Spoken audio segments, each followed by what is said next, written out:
Imagine this. Tonight, we're unraveling the wild, wonderfully strict world of Victorian social rules. Seriously, if you think today's social etiquette is awkward, just wait until you hear what these folks considered proper. Modern cringe? The Victorians practically invented it. If you find yourself lost in these stories, don't forget to hit like or subscribe. I love knowing this little history club is growing. And honestly, I always want to know, where are you tuning in from, and what's the time on your clock? The idea of people drifting off to Victorian tales from all corners of the globe never stops amazing me. So, let's set the scene. You awake to the unfamiliar chill of a Victorian London morning, the kind that seeps beneath your skin and lingers in your bones. Gone is the gentle hum of modern appliances or the comforting glow of a digital screen beside your bed. Instead, you're enveloped in the heavy stillness of a narrow, high-ceilinged room where shadows stretch across the walls, elongated by the dying embers of last night's fire. Your bed creaks beneath you, a rigid, iron-framed thing, stuffed not with the forgiving embrace of memory foam, but with horsehair, prickly and uneven, reminding you with every twitch that comfort, like luxury, was measured differently here. The sheets are crisp, cool against your skin, their cotton texture rough from repeated washing. Even the simple act of waking up feels unfamiliar, as if you've slipped into someone else's story. The air in the room is sharp with the smell of coal smoke, a scent that never quite leaves, drifting in through the smallest cracks in the window and beneath the door. Underneath it, you catch the faint tang of bergamot oil, the citrusy hint lingering from the bottle on your dressing table. That's the fashionable choice these days, you recall, replacing the musky perfumes of a previous era. You pull the heavy flannel nightgown, buttoned right up to your chin, tighter around yourself, reflexively seeking warmth and modesty. No part of your neck, not even your wrists, should be revealed at night, not even in sleep. Scandal here waits in the smallest details. You're suddenly aware of every part of your body, the rigid line of the nightgown's collar, the weight of the blankets, the way your hair feels pinned up, even as you lay on the pillow. Beyond the frosted glass, the soundscape is both alien and strangely soothing. The distant rattle of iron-rimmed carriage wheels over cobblestones, the muffled bark of a dog somewhere down the lane, and the ever-present hush of the city waking up. Each sound feels thickened, made distant by layers of brick, drapery, and a world of rules you've only just entered. You reach for the small silver bell beside your bed, a signal, a relic from an age when the household revolved around an invisible choreography of service. The bell's chime is soft, but almost instantly you hear the deliberate, practiced steps ascending the stairs. The door opens with a gentle creak, and there stands Mary, the maid, already dressed for the day in her neat uniform, hands folded, hair tucked back. "Good morning, miss," she says with a small curtsy, eyes never quite meeting yours, but missing nothing. She moves to the window and draws back the thick velvet curtains, releasing a wave of weak daylight into the room. The sun is nothing more than a pale smudge behind a shroud of fog and soot, struggling to assert itself against London's famous haze. Outside, chimney stacks leak smoke into the heavy air, layering the city in its permanent gray. On the pane, faint streaks of soot paint the memory of yesterday's fires. Your eyes sweep over the room, absorbing the details. A bulky wardrobe, polished and severe. A small washstand, set with a white ceramic basin and a jug for cold water. A modest dressing table with a tarnished mirror and a few well-chosen bottles. There are no cluttered surfaces, no piles of personal effects. Victorian order reigns here, each item chosen for both function and propriety. As Mary crosses the room, moving with a silent efficiency learned from years of service, you realize how completely your day is shaped by hands other than your own. She sets out a towel, pours cold water into the basin, and stands aside as you splash your face, the shock of icy water waking you more thoroughly than any alarm ever could. "Will you require assistance with your hair this morning, miss?" she asks, the question both routine and ritual. You nod, and she moves behind you, fingers deft and careful, working pins and brushes with a speed and accuracy you couldn't match in 100 tries. As she works, you watch her reflection in the mirror, her face composed, her gaze fixed on her task, the invisible barrier between mistress and servant as tangible as the morning chill. In those quiet moments, you sense the delicate balance of power in this household. Mary, for all her obedience, knows every secret, each sigh, each hesitation, each forgotten handkerchief. You are the center of this carefully maintained world, but also its captive. Every interaction, every gesture, every word is circumscribed by an unwritten rulebook as dense and intricate as the city's maze of streets. Mary's presence is comforting and unsettling at once. A living reminder that your life here is constructed on the invisible labor of others. She helps you slip off the nightgown and into a simple cotton chemise, readying you for the long day ahead. Her movements are practiced, her words few, her loyalty measured in silence and service. The morning unfolds with its own slow rhythm. Downstairs, you can hear the quiet bustle of other servants, boots thudding, doors closing softly, the clink of porcelain in the kitchen. The house is coming to life, each sound woven into the tapestry of Victorian routine. As Mary lays out your dress for the day, you feel a strange mix of anticipation and apprehension. Every choice, fabric, color, even the cut of a sleeve, will signal something to the world outside. The rules here are invisible but absolute, enforced not just by others, but by your own desire to belong, to be seen as proper, as respectable, as one of them. Outside, the city waits, vast, grimy, alive with stories.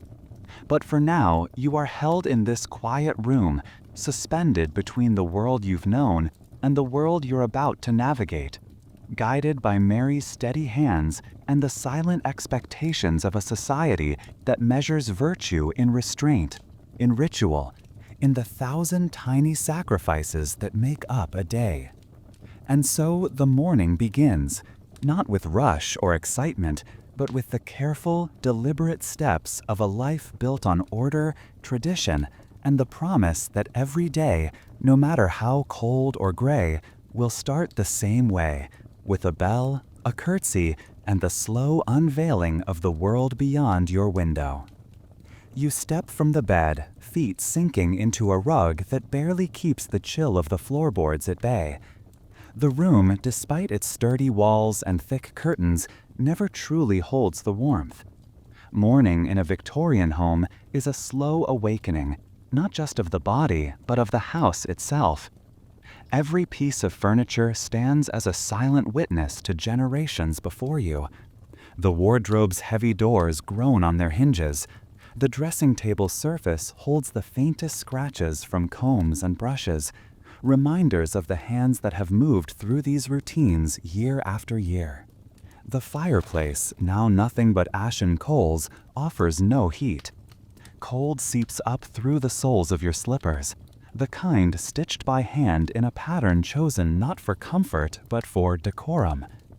Every detail in the room, the velvet drapes, the damask wallpaper just beginning to fade, the carefully arranged porcelain knickknacks on the mantel, serves a purpose. Each item signals respectability and tradition, chosen less for the one who wakes here than for those who might one day step through the door and judge what they see. Mary returns, carrying a steaming ewer of water. She pours it carefully into the basin, a rare luxury in a city where plumbing is a privilege. The ritual of washing is quiet, practiced, efficient. The cold water bites at your skin, but you endure it. Complaining would be a breach of the silent contract that rules this place. Even your smallest discomforts are meant to be borne with poise. You listen to the morning below, the clatter of pans from the kitchen, the faint instructions passed between cook and scullery maid, the creak of the grand staircase as the butler inspects the entrance hall. The house is an organism, each member of staff a necessary cell. They rise before you, moving in careful sequence to ensure that, by the time you step into the corridor, everything is already in its place. Stepping out of your room, you move along a hallway lined with somber paintings of ancestors, their eyes fixed in eternal judgment. Dust motes drift in the pale morning light that leaks through the narrow windows. There's a stillness here, a sense that every echo belongs to centuries past.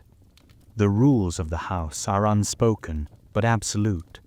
Never run in the hall, never speak about a gentle tone, never let your posture slip. The walls themselves seem to watch. Downstairs, the daily choreography continues. The parlor must be dusted before anyone enters. The silver in the dining room is polished until it catches even the weakest sunlight. In the drawing room, a fresh log is set in the grate, ready to be lit by late morning should guests arrive. The clock in the hall chimes with solemn regularity, each note a reminder of time's careful stewardship. The routine of the Victorian morning is not a matter of preference. It is an inheritance. The sequence of events, the washing, the dressing, the careful inspection of one's appearance in the long mirror are as much a part of your identity as your name. Even breakfast, the first meal of the day, is dictated by custom. The table set with precision, cutlery laid out in the correct order, the cloth perfectly white, every chair positioned with exacting symmetry. Before you descend, Mary fastens the final button on your day dress and straightens the ribbons at your collar. She stands back, appraising her work with a critical eye. Your reflection in the mirror is a portrait of the age, composed, restrained, ready to step into the world outside your bedroom. You are not just yourself, but the sum of all those who came before, living proof that tradition continues. As you walk down the main staircase, the soft glow of gas lamps flickers against the banister. The marble tiles below are swept spotless, the smell of beeswax polish lingering in the air. At the base of the stairs, you pause, listening to the pulse of the house. Somewhere in the distance, a clock strikes the half hour, each member of the household knowing, almost by instinct, what should happen next. The first real ritual of the day approaches, the greeting of the family at breakfast. There are unspoken expectations, how you enter, the order in which you address each person, the manner of your greeting. Your voice should be measured, your smile composed, but never too broad. Even in these private moments, the rules press in. No one rushes, no one lingers too long over personal matters, and no one is allowed to bring their burdens to the table. The house itself guards its secrets, the tiny scuffs on the dining table hidden by a well-placed cloth, the stair that creaks no matter how carefully it is trodden, the faint perfume of lavender rising from the linen closet. Behind every door, a servant performs some vital, invisible task, building a world in which order and gentility are never interrupted. As you take your seat at the table, it becomes clear that even the act of sitting down is a performance, a silent acknowledgement of your place within this structure. The rules have shaped your morning from the first moment of wakefulness, guiding every movement, every thought, every breath. The cold of the early hours lingers, but it is not just the air that chills. It is the knowledge that in this house, in this age, Nothing is left to chance. Every gesture, every glance, every carefully measured word is a thread in the fabric of Victorian life, and to tug too hard at any one of them would be to unravel more than just the day.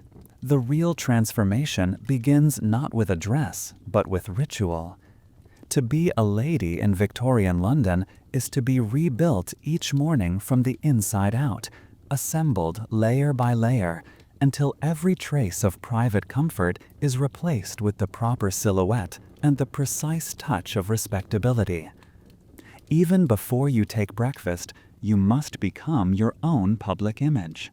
It starts with the chemise, a simple cotton slip pulled over your head in the pale light of your bedroom.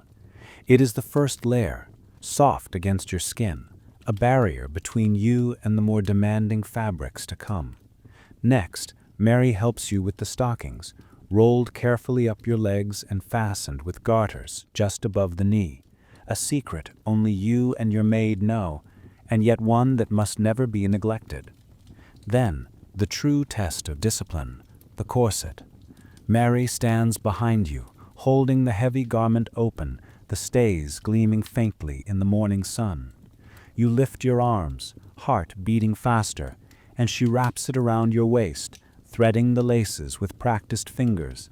"Tighter, please," you say, the words almost automatic, echoing generations of women before you. The corset is not just an article of clothing, it is a statement. It takes your body and shapes it into society's ideal, the impossibly narrow waist, the delicate line from rib to hip, the promise of self-control made visible. Mary pulls the laces, firmer with each pass. Your breath shortens, your ribs shifting beneath her hands, your lungs forced to adapt. There's discomfort, sometimes pain, but you do not complain. Enduring this is a silent badge of honor, a private struggle that each woman must bear to maintain her place in the world outside. The corset is armor and prison at once. It protects you from the scorn of improper form, even as it limits every movement. Over the corset comes the petticoat, one, then another, then a third.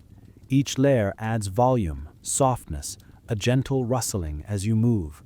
Then the crinoline, a cage of steel hoops that unfolds into a wide bell shape, transforming your lower half into a floating cloud. Your step must adapt to this new architecture, your posture growing more upright, your walk reduced to careful mincing strides. You are being shaped into an emblem, not just a person.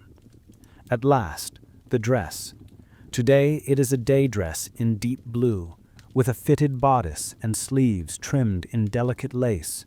The buttons march up your back, tiny and endless, each one fastened by Mary's nimble fingers.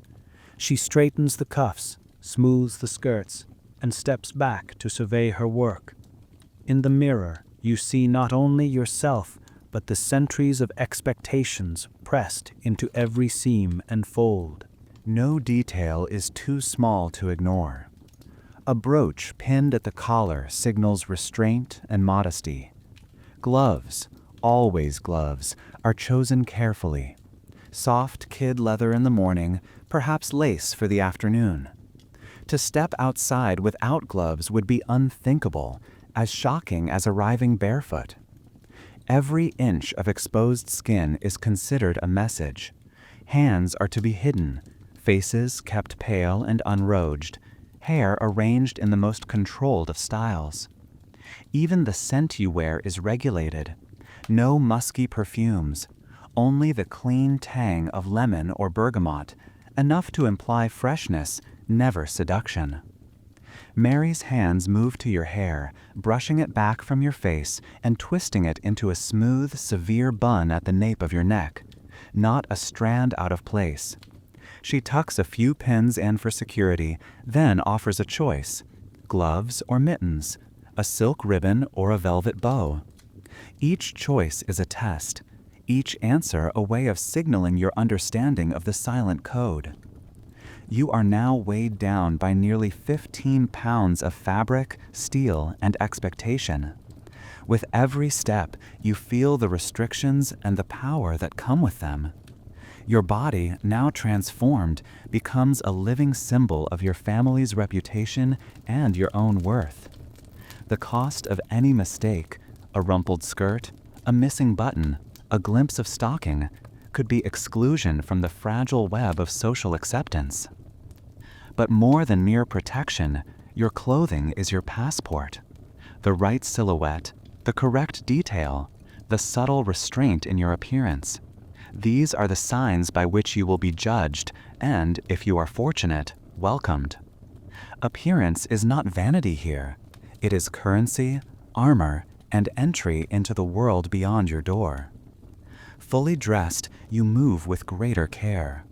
The mirror reflects a young woman shaped by more than fabric. You see the legacy of mothers and grandmothers in the set of your shoulders, the patience in your eyes. Every layer is a promise to endure, to belong, to survive in a world where the right clothes can open every door, and the wrong ones can close them forever. At last, Mary smooths the final wrinkle, hands you a delicate handkerchief dabbed with just a hint of bergamot, and opens the door. You step out, every inch the proper lady, prepared to face the world on its own demanding terms, every movement a small act of mastery over an intricate, invisible art. Downstairs, the house has shed its sleepy silence for a gentle hum of activity. Servants move with the quiet confidence of those who know their steps by heart, orchestrating the morning into perfect order. Through the corridors comes the smell of hot bread and strong tea, a savory promise that seeps beneath the formality and wakes something deep inside you, hunger held always in check by discipline. You cross the threshold into the dining room, pausing as instinct demands. Every entrance here is measured. A soft clearing of the throat to announce your arrival. A nod to the butler who waits near the door, hands clasped, gaze low but ever watchful. The breakfast table is set with the same precision as an altar. Each piece of china and every polished fork and knife arranged to the precise standard expected by both family and any who might, on rare occasion, join them.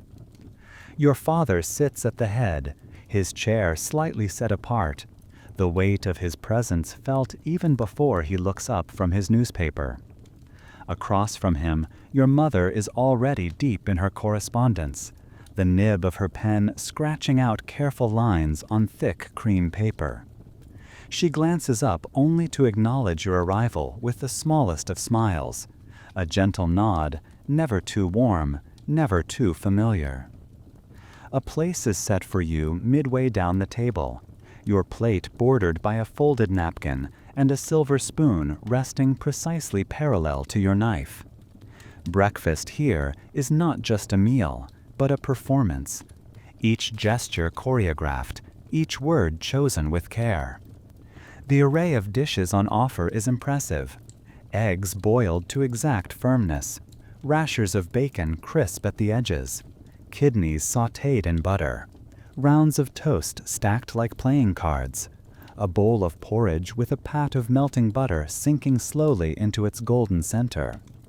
There is always tea, strong and dark, poured from a heavy pot that's been warmed before serving, and perhaps, for those inclined, a steaming cup of chocolate, thicker and richer than any modern drink. You take your seat, smoothing your skirts beneath you. The butler moves silently to fill your cup, never interrupting the flow of conversation, barely acknowledged but utterly indispensable. Conversation, such as it is, ebbs and flows like the Thames on a foggy morning.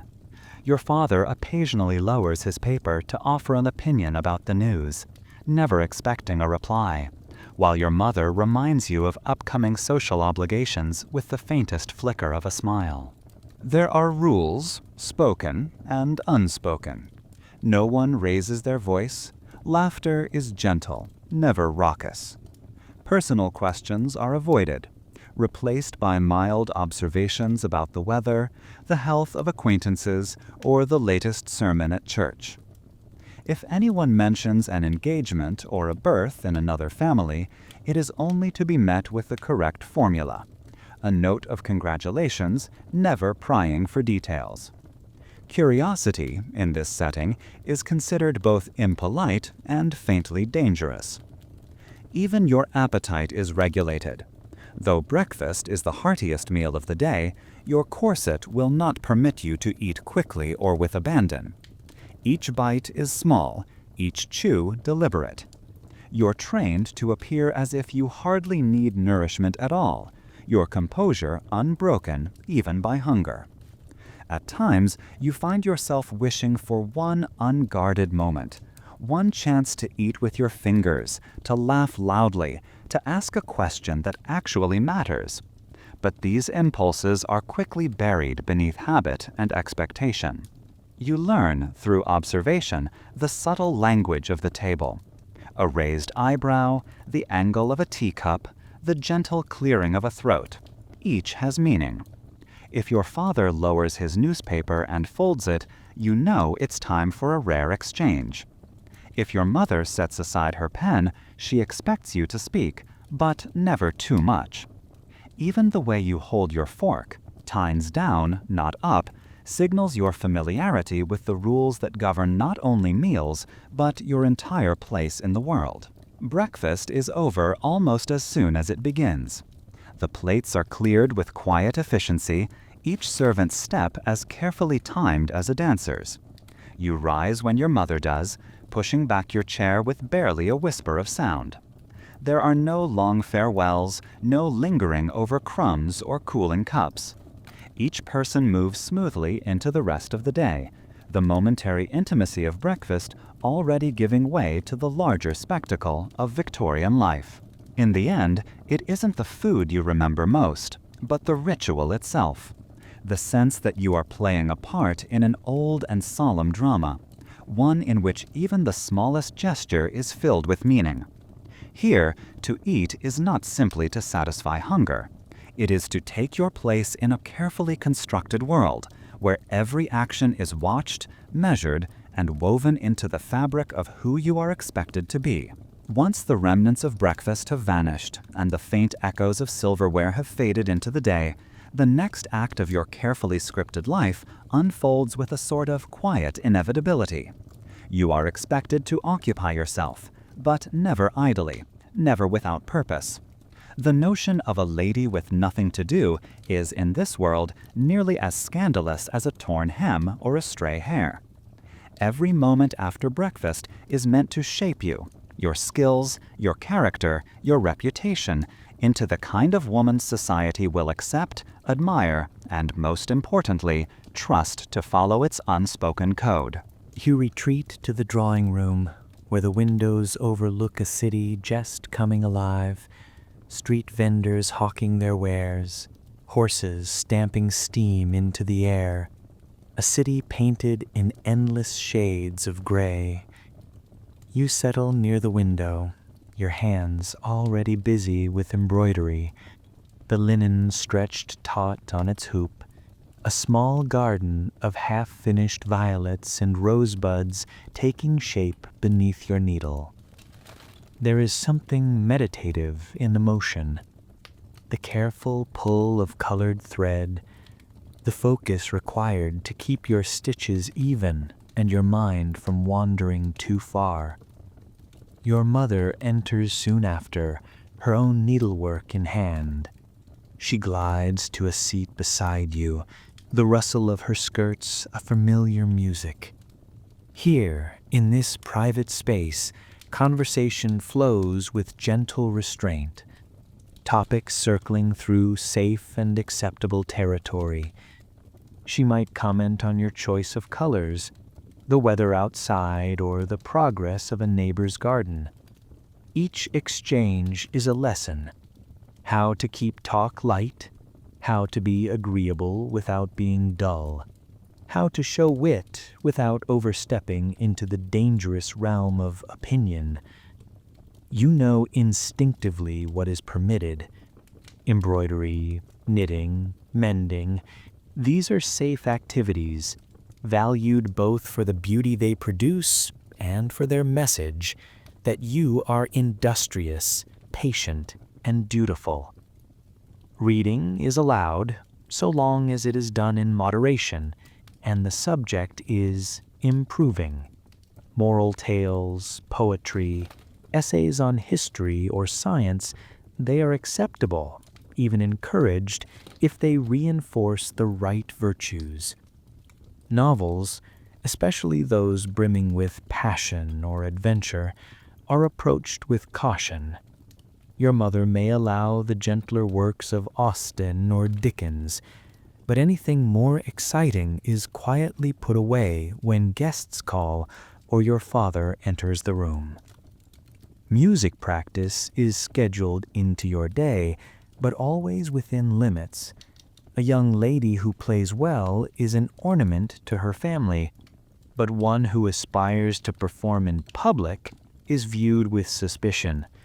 Her ambition an unsettling echo of the world outside these walls, a world that, in the Victorian imagination, is far too untidy and unpredictable for a proper woman. Sometimes your thoughts drift, and you find yourself wondering about the invisible lines that define your world. Why must so many things be hidden, softened, or left unsaid? Why is it acceptable to sew 100 flowers into a handkerchief, but not to ask directly after the health or happiness of the young man you danced with last season? Why is curiosity, the simplest human urge, regarded as a flaw? You watch your mother's hands move, steady, practiced, sure, and remind yourself that these rules have guided her and her mother before her, and so they must guide you too. A knock on the door interrupts the quiet rhythm. Mary, with a small note on a silver tray. Your mother reads it with a nod, then passes it to you, a reminder of the day's next obligation, a call to visit Mrs. Hartley later in the afternoon. Even this is governed by ritual. How you respond, what you wear, the precise timing of your visit, the subjects you will raise or avoid. You return to your stitching, the morning slipping by in quiet accomplishment. Each tiny blossom you embroider is a mark of patience, each measured conversation a rehearsal for more public encounters. It is in these hours, filled with the gentle discipline of work, the muted guidance of your mother, and the soft hush of a London morning, that you feel most deeply the weight and the comfort of belonging to this world. You are being shaped, stitch by careful stitch, into the image of the ideal Victorian daughter, every moment both a lesson and a test. There are, of course, boundaries you dare not cross. You must not let your conversation stray into politics, or display too much cleverness, or hint at the private dramas that may lurk behind your neighbor's closed doors. You must never gossip, never question the rules themselves, never complain, even in jest. Most of all, you must not betray the ache of your own curiosity, or the secret wishes that sometimes bloom, uninvited, beneath your calm exterior. The perfect lady is always busy, always graceful, always just a little mysterious, her true feelings hidden beneath the surface, as carefully arranged as the blossoms she sews into linen. The hours pass, not by the ticking of the clock, but by the steady progress of your work, the gentle murmur of your mother's voice, and the knowledge that every moment is another step along a path laid down long before you ever took your first breath.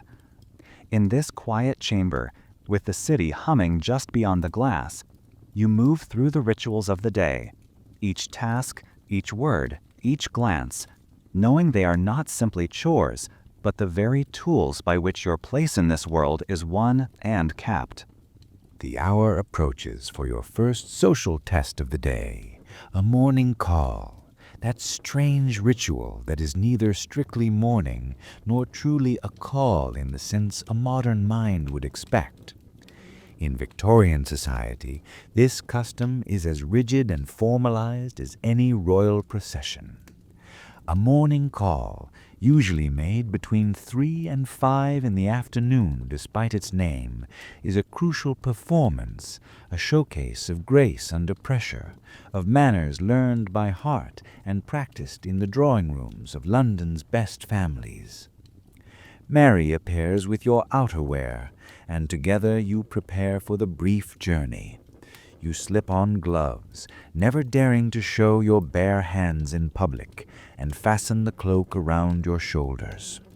Your bonnet is positioned just so, its ribbons tied beneath your chin to frame your face in the accepted style. In your gloved hand you carry a small card case, the contents of which are more important than any accessory. Visiting cards, crisp and freshly printed, bearing only your name in a dignified script. These small rectangles are your passport, your introduction, and, sometimes, your defense against scandal. Your mother joins you in the hall, equally composed, her own card case tucked discreetly into her reticule. As you step out into the street, the world seems newly theatrical. The pace of your walk is deliberate and measured. No hurried steps, no casual glances. The massive skirts of your dress swing with each step, forcing you to keep to the center of the pavement and be ever vigilant for the passing carriages and the small children and dogs that might dock too close. Arriving at the Hartleys' home at precisely the appointed hour, you are greeted by the butler, who opens the door with a solemn bow. Here everything is ritualized. You hand over your cards on a small silver tray, one for yourself, one for your mother. The butler disappears, and for a moment you wait in the entry, heart beating just a bit faster. Every visit is a kind of examination, and you know that even the length of your wait will be noted and quietly commented on later. At last, you are shown into the drawing room where Mrs. Hartley and her daughter Charlotte await. The room smells of polished wood and faint lavender, sunlight filtering through thick drapes. Greetings are exchanged, curtsies, never hugs, and everyone takes great care not to disturb the elaborate arrangements of skirt and crinoline as they sit. Even here you perch on the edge of a small settee, careful not to crush your dress or appear too comfortable. The conversation begins in its usual, careful circles. In this world, the highest social art is to seem effortlessly at ease while never straying beyond the boundaries of propriety. Topics are chosen with exquisite caution. The weather, never too gloomy, never too sunny. Last Sunday's sermon, uplifting but not overzealous. A musical recital everyone attended, admirable but never so impressive as to seem boastful. Should news of an engagement surface, the appropriate response is a gracious compliment, never prying for details. The reason for the morning call is not simply to pay a visit, but to maintain the delicate web of relationships upon which all social life depends. Every call is recorded in a mental ledger, every exchange quietly ranked. If you overstay, by even a single minute past the expected 15, you risk appearing to lack other engagements, hinting at social emptiness. Leave too early, and you seem disinterested, perhaps even slighting your host. Your mother glances at her watch as the invisible quarter hour draws near. She gives you the faintest nod, a signal to begin your farewells.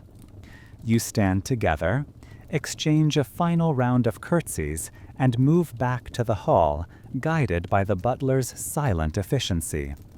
The ritual is complete, the judgment passed not in words, but in glances, gestures, and the unbroken smoothness of the performance. Outside, as you and your mother make your way home, she remarks quietly on the success of the visit. praising Charlotte's healthy appearance and Mrs. Hartley's modest hospitality. The conversation is code, the real meaning hidden between the words. You are learning, always, that a morning call is not just about being seen, but about being seen to behave with perfect balance, gracious but not intimate, interested but never prying, present but never intrusive. The entire performance has lasted only 15 minutes, but in those few moments, reputations are made and unmade, alliances confirmed or quietly set aside. A misstep, a question too bold, a compliment too effusive, a glance that lingers too long could set off weeks of whispered speculation. Your conduct is both your shield and your message to the world. Here is a young woman who knows her place, who can navigate the labyrinth of expectation and emerge unscathed. As you step back inside your own home, it strikes you that every small gesture, the way you hold your gloves, the measured pace of your speech, the precise timing of your departure, carries with it the whole weight of Victorian society. In these rituals, the future is being written one careful moment at a time, and you are both the author and the subject of the story. Stepping out into the London street, you become instantly aware that the city is not simply a backdrop, but an audience, and sometimes a judge. The air is alive with coal smoke and the sharp tang of horses, blending with the distant cries of vendors and the uneven rumble of carriages over cobblestones. This is not a world that allows for anonymity. Every gesture, every glance, every step you take is observed, interpreted, and, if you are not careful, quietly remarked upon. Victorian London moves with its own deliberate choreography. You walk at a measured, almost regal pace, posture impossibly straight, hands encased in gloves and folded lightly around your reticule or muff. No quick or careless movements, no hurried crossing of the street. Your gaze is soft, directed modestly downward, or fixed gently ahead, never meeting the eyes of a stranger, never wandering too long. To look directly at a gentleman you have not been introduced to is to invite speculation, or worse, attention you do not desire. As you and your nother make your way to your next call, your skirts brush against the hem of your cloak, swaying like the bell of a cathedral. The weight of your crinoline is both a burden and a shield, marking you as a woman of status, but also setting the boundary of your space in the crowded city. Children pause to stare, and even the occasional dog must adjust its course, wary of the sweep of fabric. You learn quickly that crossing busy streets is a negotiation. Never rush, never dart.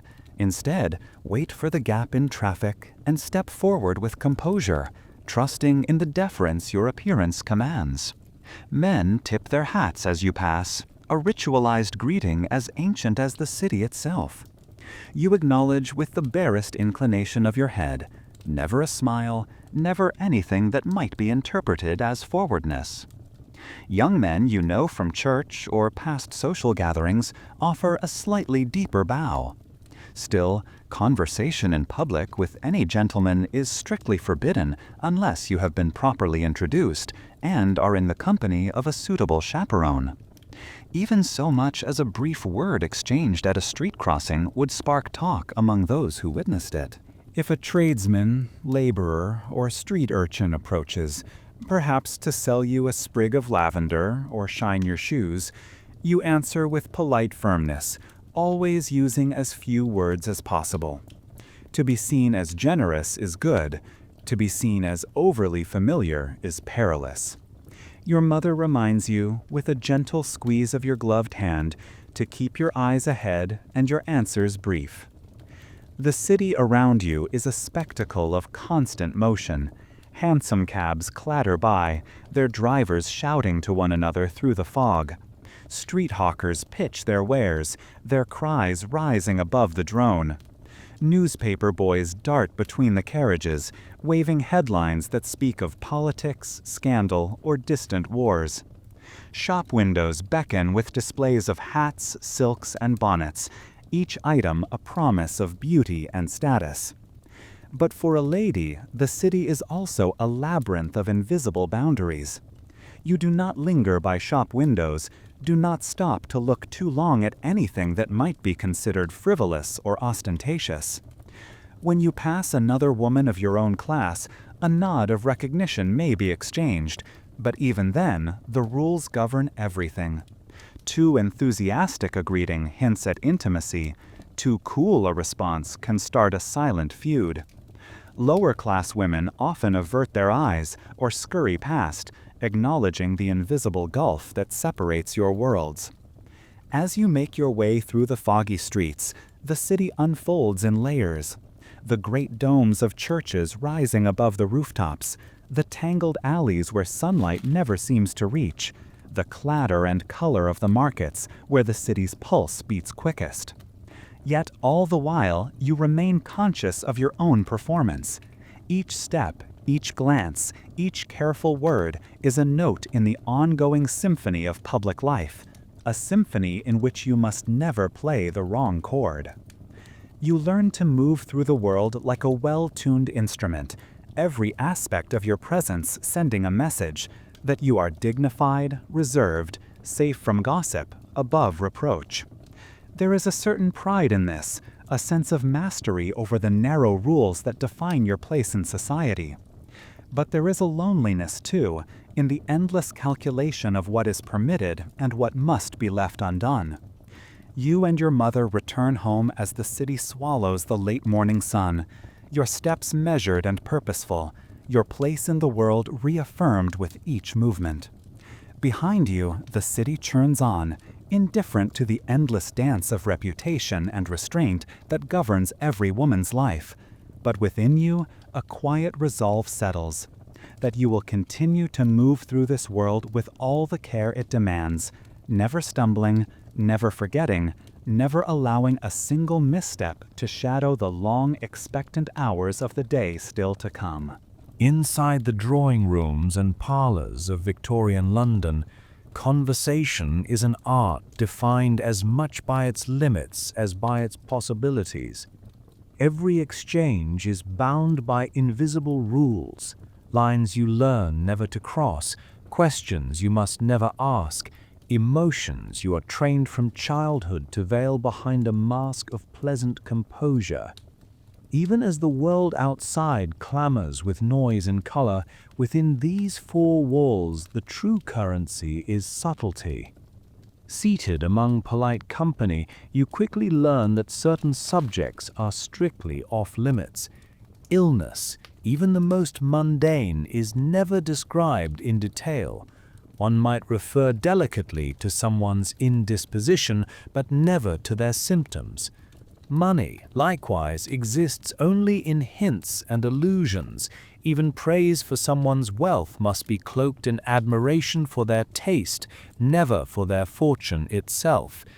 Politics, religion, and any discussion of work, at least among the ladies, are reserved for private, trusted circles, never to be aired in mixed company. Personal feelings, especially the intense or dramatic, are treated as dangerous territory, their mentions softened until all that remains is the gentlest ripple on the surface of conversation.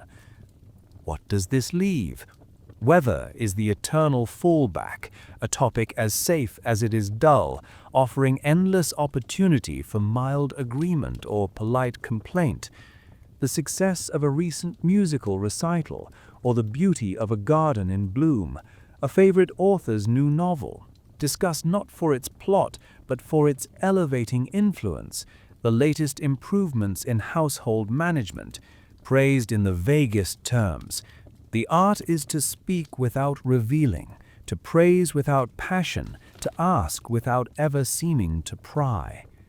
When news of a wedding or an engagement circulates, the proper response is congratulation. given with warmth but never excitement. You might remark that the bride looked very well, or that the match seems most suitable, never expressing open curiosity about feelings or the finer points of courtship. If a misfortune befalls someone you know, the correct reply is always a note of sympathy, restrained and graceful, never an invitation to share private sorrow. Every comment is a dance of suggestion and restraint. Compliments must be subtle and always modest. To admire a woman's gown is acceptable, but only if you also remark on how becoming it is, never on how fashionable or expensive. A child's achievement is noted with a smile, never too broadly. To show strong feeling, even happiness, beyond a gentle glow, is to risk judgment, for anything excessive marks you as ill-bred or worse, attention-seeking. So much of conversation depends on what is left unsaid. The most meaningful glances pass beneath the surface. A smile lingering half a second too long, a carefully timed pause. An entire world of feeling, anxiety, and desire is carried in these silences. When a question is deflected with a gentle change of subject, it is not a rejection, but a warning. Here, curiosity is a private indulgence, not a public pursuit. Even disagreement must be managed with exquisite care. To contradict openly is almost unthinkable. Instead, you might express doubt with a thoughtful, "Indeed?" or offer your own opinion only after lavishing praise on the other's good sense. Sometimes the only safe way to convey your real thoughts is in the careful choice of a neutral phrase, or the way you set your teacup down a shade more firmly than usual. The result is that conversation glides across the surface of things, smooth and polished, every word considered. Beneath, however, a storm of feeling may rage, a flash of envy at a rival's new dress, a surge of pride at a small triumph, a secret heartbreak kept hidden from even your closest friend. To succeed in society is to master this double life, to show just enough, never too much, to hint but never declare, to let the world see only the best, safest fragments of your inner life. And so, hour after hour, you perfect the art of speaking without exposing, listening without appearing too interested, and responding with all the poise required to leave the deepest truths unspoken. The greatest compliment is always the most restrained, the most honest emotion always cloaked in the finest gauze of self-control, a balancing act that is both the heart of Victorian conversation and, at times, its most exquisite torment. After the social obligations and surface-level conversations of the morning, the house settles into a quieter rhythm. This is the hour reserved for the private pursuits of a young lady, moments that seem, on the surface, to belong solely to you. Yet even here, in the heart of the family home, the boundaries of what is permitted remain firmly in place. What you read, what you play, even how you allow yourself to feel, each is a lesson in the lifelong art of self-mastery. And so, hour after hour, you perfect the art of speaking without exposing, listening without appearing too interested, and responding with all the poise required to leave the deepest truths unspoken. The greatest compliment is always the most restrained, the most honest emotion always cloaked in the finest gauze of self-control, a balancing act that is both the heart of Victorian conversation and, at times, its most exquisite torment. After the social obligations and surface-level conversations of the morning, the house settles into a quieter rhythm. This is the hour reserved for the private pursuits of a young lady, moments that seem, on the surface, to belong solely to you. Yet even here, in the heart of the family home, the boundaries of what is permitted remain firmly in place. What you read, what you play, even how you allow yourself to feel, each is a lesson in the lifelong art of self-mastery. Books are a constant companion. their neat rows on the parlor shelf a silent testament to the values your family holds dear. Your mother's careful selections, lives of saints, histories of noble deeds, poetry with a gentle moral, signal the line between improvement and indulgence. You may turn the pages of Tennyson or Wordsworth, lose yourself in Austen's restrained wit, or find gentle amusement in Dickens's observations. But the novels your heart secretly yearns for, tales of wild adventure or unbridled romance, are kept out of sight, perhaps tucked beneath your pillow or borrowed in whispers from a cousin. The lesson is clear. Imagination is to be guided, never left to wander unchecked. Too much excitement, on the page or in the mind, threatens the composure that is your greatest virtue. Music is woven into the daily fabric of your life. After luncheon, the drawing room fills with the measured notes of a sonata or the gentle melancholy of a ballad. The piano is a proving ground, each scale and etude a rehearsal not just for performance, but for the discipline of feeling without display.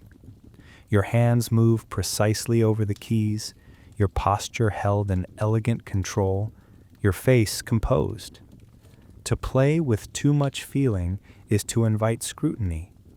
The right expression is a slight smile, never a frown or, heaven forbid, tears. You are praised for taste and restraint, never for passion or boldness.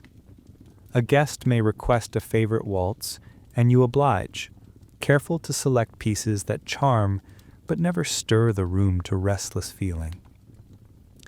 Music, like conversation, is an exercise in balance. It is meant to soothe, to uplift, to teach that beauty can exist without chaos. Needlework fills the quiet hours, your hands stitching delicate flowers into linen handkerchiefs, marking each napkin with the family's crest, mending a cuff so finely the repair is invisible. The gentle repetition soothes your mind, training you in patience and attention. If frustration creeps in, a knot in the thread, a mistake in the pattern, you swallow it down, smoothing your features, and telling yourself that perseverance is its own reward. Each completed piece is more than just an ornament for the house. It is a proof of character, a mark of your ability to bring order and grace even to the smallest tasks. Above all, self-control is the guiding principle. From the earliest age you have been taught that emotion must never rule your actions. Joy is to be felt quietly, sorrow concealed with dignity, anger transformed into gentle humor or calm silence. Tears are for solitude, laughter for modest company, and love, if it appears at all, is to be expressed in glances and gestures so subtle that only the most attentive could ever guess at your true feelings. You learn to master the tremor in your voice, the rush of heat to your cheeks, the quickening of your pulse at a kind word or a fleeting touch.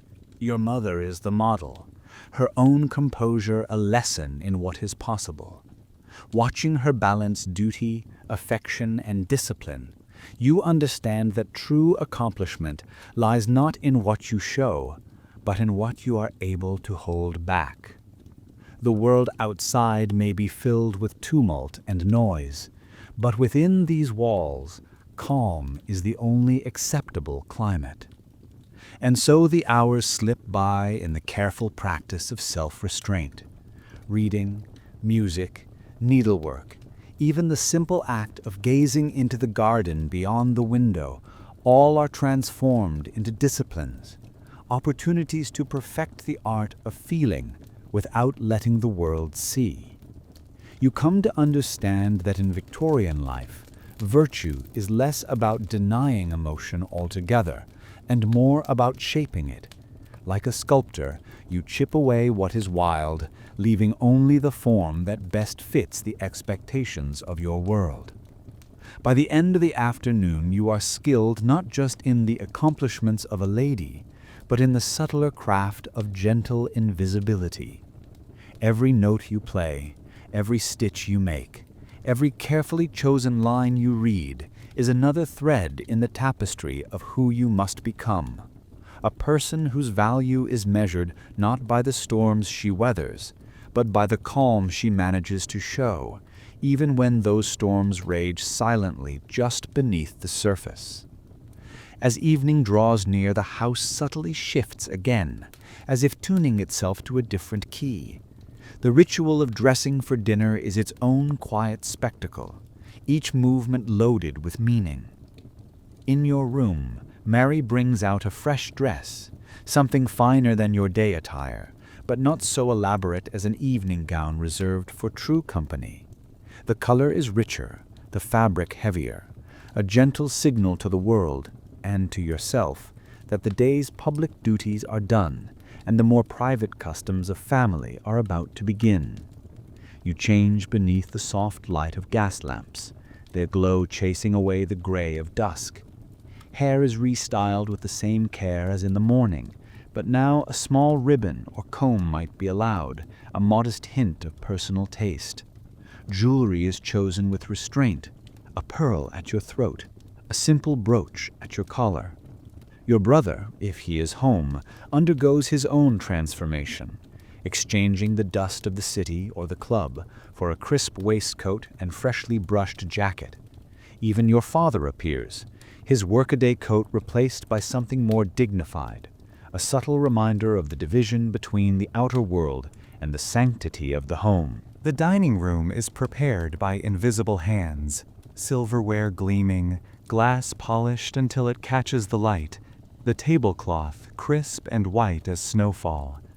Servants move quietly in the background, orchestrating the whole event with practiced precision. You take your place only when your mother is seated, a small bow to her authority in this domestic realm. Your father sits at the head, a silent signal that, though the world outside is his stage, here he is both guest and judge.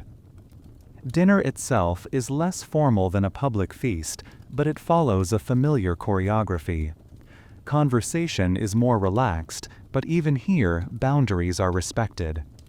Your father discusses his business with your brother, banking, investments, the latest news from Parliament, matters that skim just above your head but never quite touch down.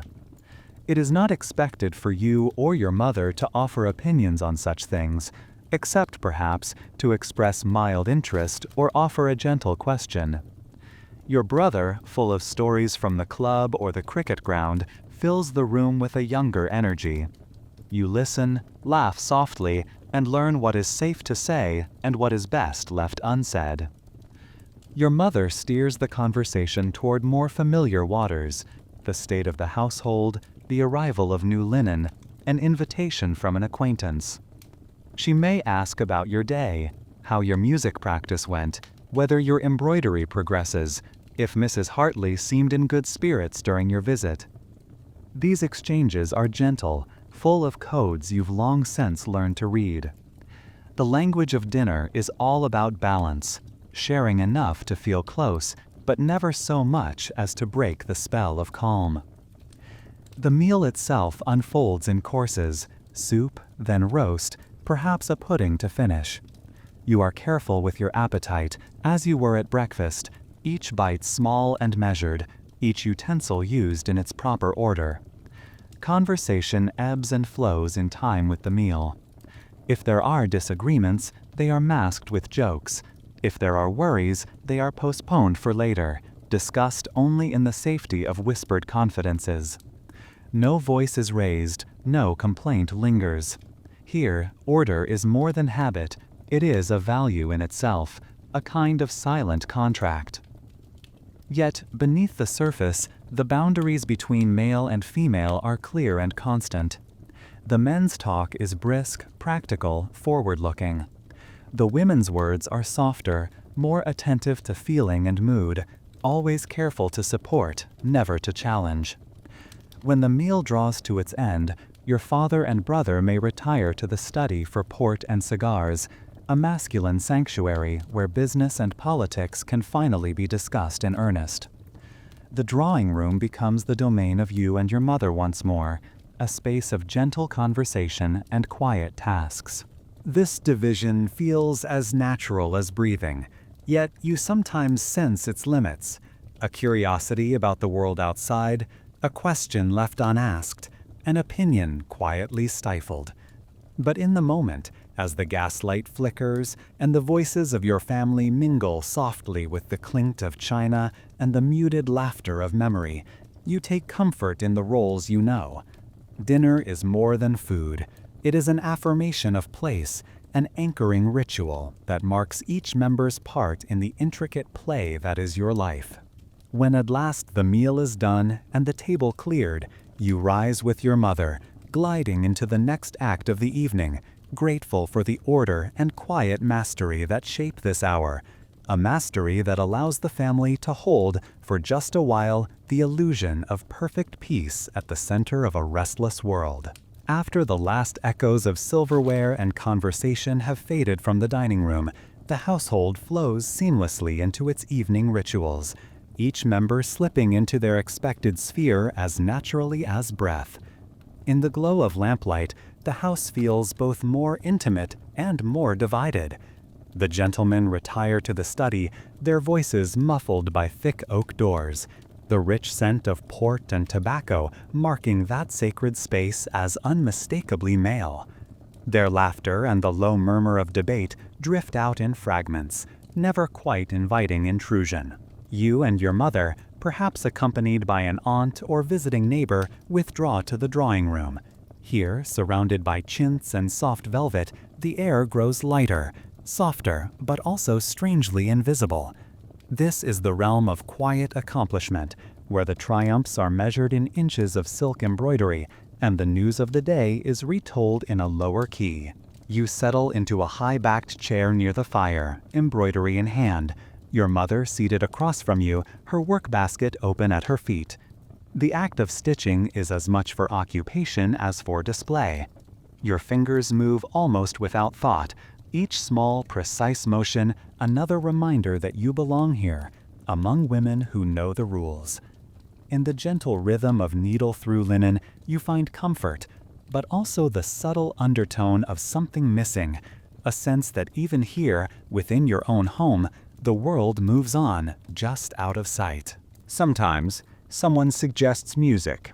You rise, smooth your dress, and take your place at the piano. The keys are cool beneath your hands, and as you play a waltz or a gentle nocturne, conversation floats around you. Your playing is praised for its delicacy, never for its passion. To play with too much force would be to demand attention, to remind the room of your presence too insistently, always a risk.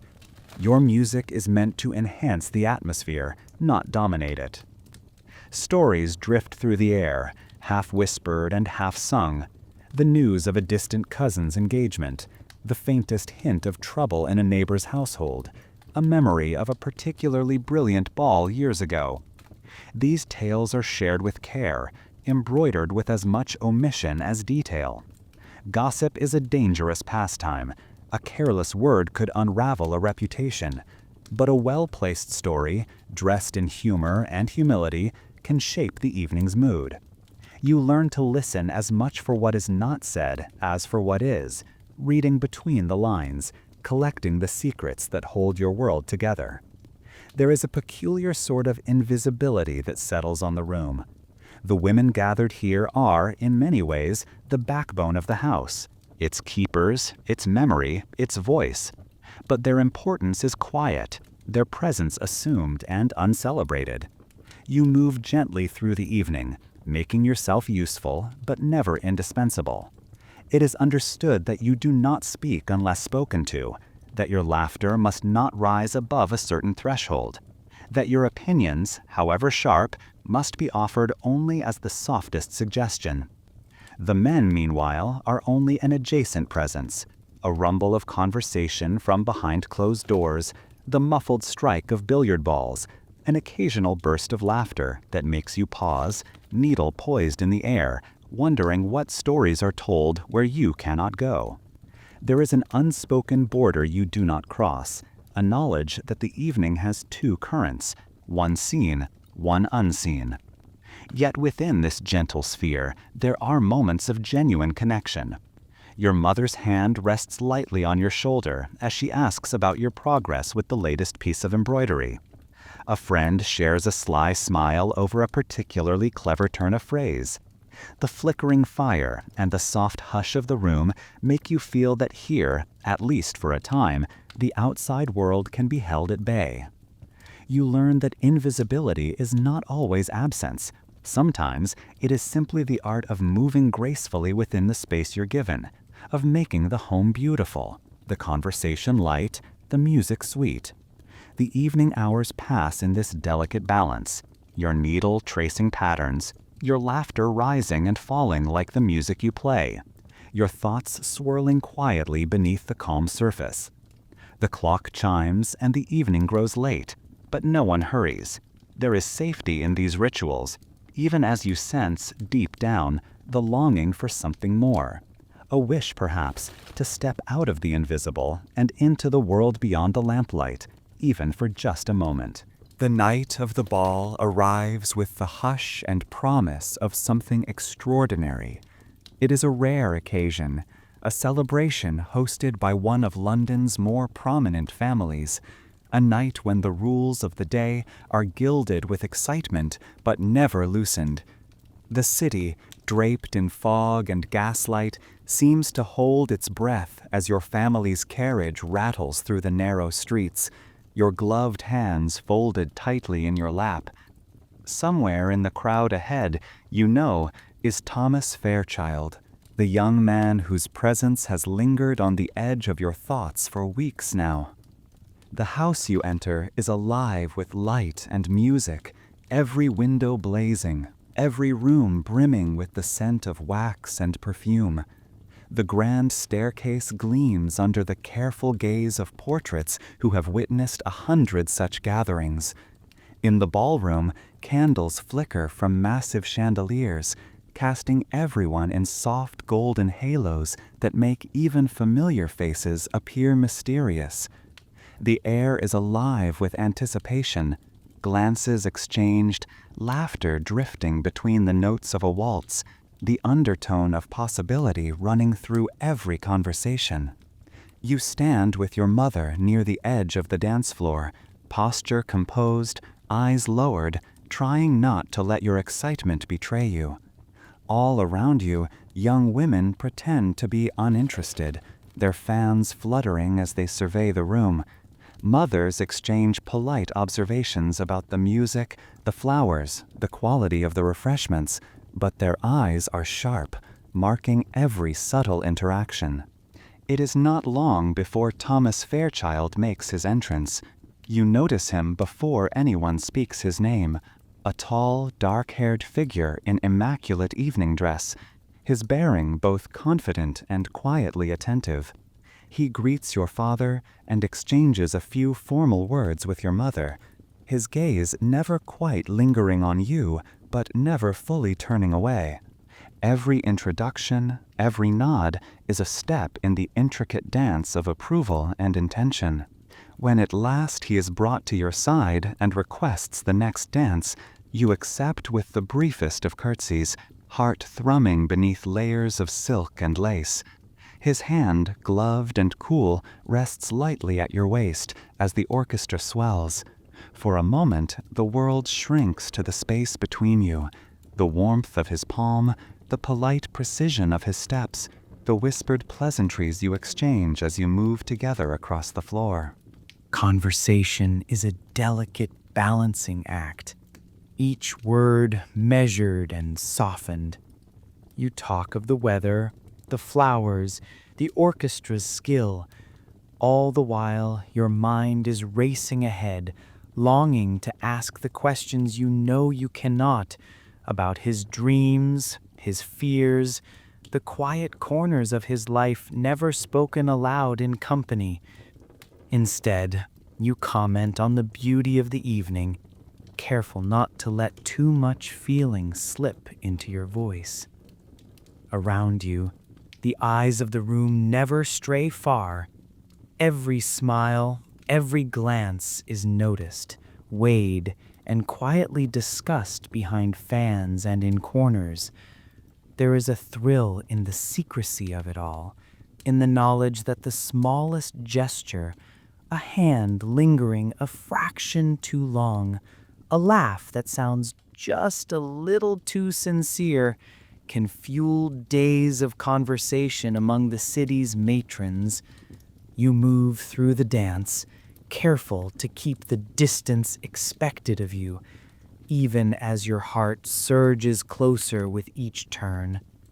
As the music ends, Thomas thanks you with a formal bow, his eyes meeting yours for just a moment longer than decorum allows. The spell is broken as you are reclaimed by your mother, her gentle hand at your elbow guiding you back to safety. For the rest of the evening, you find your thoughts drifting, watching him from across the room as he makes his polite rounds, your own conversations subdued and carefully proper. Later, as the carriages line up outside and you gather your wrap around your shoulders, the memory of that dance lingers. You feel the strange ache of wanting to be closer, to speak more freely, to let go of the self-restraint that shapes every word and movement.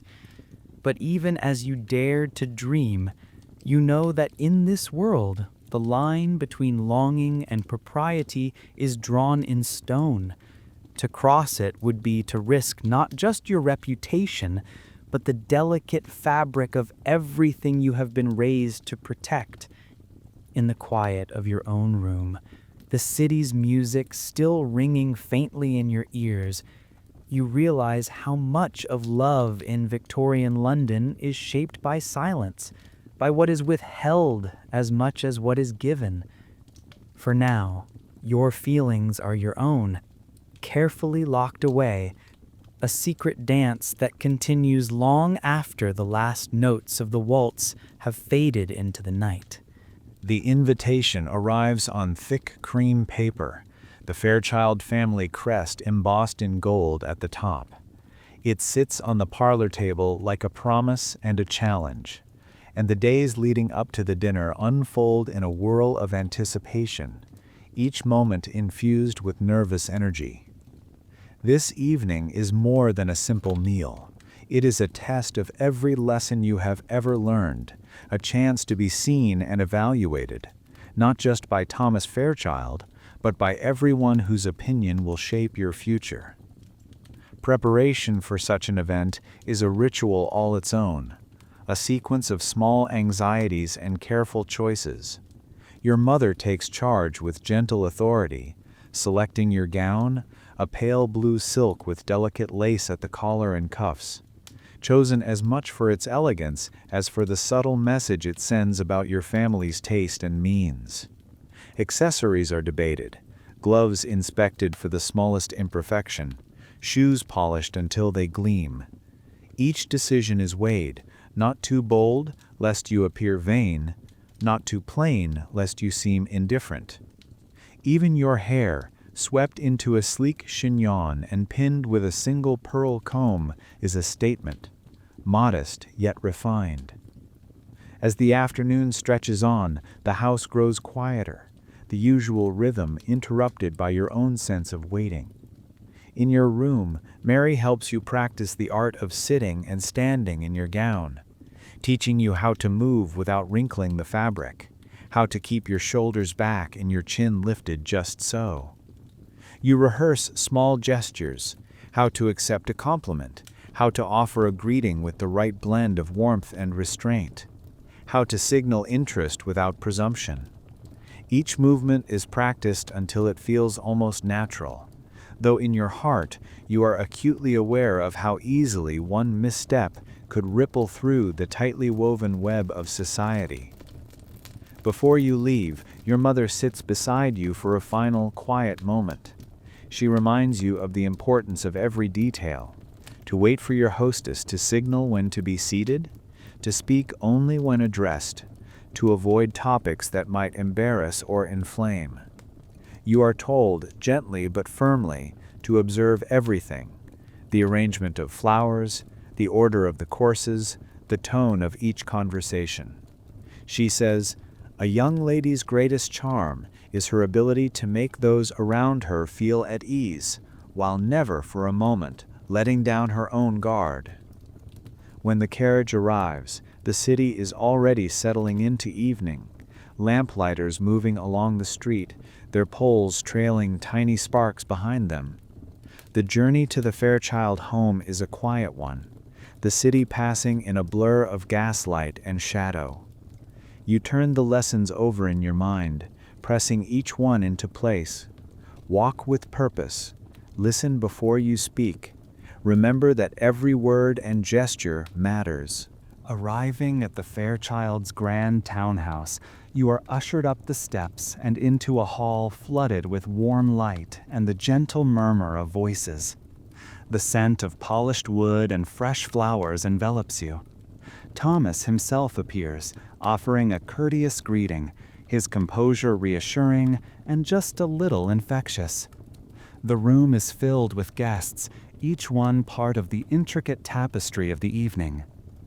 As you make your way through the crowd, the nervousness remains, a subtle flutter beneath your calm exterior. Every introduction, every small remark is both performance and genuine connection. You are acutely aware of your hands, your posture, the way your laughter rings just so. For a moment, you catch Thomas's eye from across the room, and there is a flicker of recognition, an understanding, perhaps, that you are both participants in a dance more complex than any waltz. The evening is only beginning, but already you sense the weight and the possibility of every gesture. The lessons of a lifetime press close, a silent reminder that in this world, the future is shaped not just by grand decisions, but by the 1,000 small choices you make in a single, shimmering night. Stepping into the dining room at the Fairchild's home is like entering the heart of a living, breathing tableau, one in which every guest knows their role, and every gesture is part of a carefully choreographed dance. The table itself stretches beneath a glittering chandelier, covered in fine white linen and set with more silver and crystal than you have ever seen gathered in one place. Flower arrangements stand like small gardens between the plates, their scent mingling with the subtle aroma of roasting meats and warm bread. Before a single dish is served, the ritual of seating unfolds, a delicate calculation in which status, family connection, and the unspoken alliances of the room are made visible. The host, Mr. Fairchild, stands at one end, his wife at the other, and between them, each seat is assigned with intent. To be placed near the head of the table is a mark of favor, a nod to influence or promise. To be farther down is not a slight, but a signal, a way of keeping the invisible social machinery running smoothly. Your place is midway between the center and Mrs. Fairchild, an acknowledgement of your family's standing, and perhaps a subtle encouragement of your connection with Thomas. Introductions are made formally, names exchanged in a soft curtsies, bows, and gloved handshakes. Every smile is measured, every word offered with the right blend of warmth and detachment. The older women offer gentle guidance, steering the conversation away from anything too bold, while the men, especially those at the host's end, set the tone with stories of travel, politics, or business, their words painting the world just outside the parlor, a place the women may rarely visit except through second-hand tales. For you, the rules of engagement are strict but precise. You speak only when spoken to by those of higher rank or your immediate neighbors, never interrupting, always listening with interest and nodding in the right places. When the talk turns to matters of business or public life, Your task is to seem attentive without offering opinions, asking the gentle question, making the right approving murmur, never revealing too much curiosity. Instead, you are free to comment on the meal, the flowers, the music wafting from the distant parlor. These are safe subjects, universal, pleasing, unlikely to offend. At times, a glance or a passing remark reveals the invisible web that binds the table together. Mrs. Fairchild's arch observation about the season's social calendar is echoed by a quick smile from one of her sisters, the joke half hidden from the uninitiated. Across the table, a young gentleman's story is met with polite laughter, but you see the warning flicker in his mother's eyes, reminding him not to tip into bravado. Even the serving of dishes is a kind of performance, servants moving in silent precision, each plate arriving and leaving with perfect timing, the conversation never faltering. What is never spoken is as important as what fills the air.